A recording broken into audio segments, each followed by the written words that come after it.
الحرام۔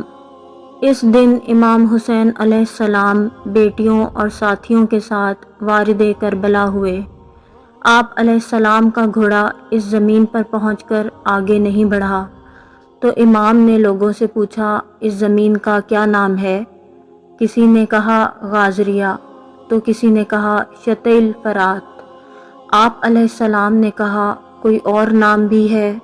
لوگوں نے کہا، اسے کربلا بھی کہتے ہیں۔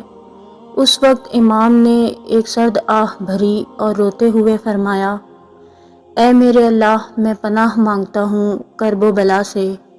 خدا کی قسم زمین کربلا یہی ہے، خدا کی قسم ہمارے مرد یہیں شہید ہوں گے، ہماری عورتیں اور بچے یہیں اسیر ہوں گے، یہیں ہماری حرمت پامال کی جائے گی۔ اے جوانوں، نیچے اترو، ہماری قبریں یہیں بنیں گی۔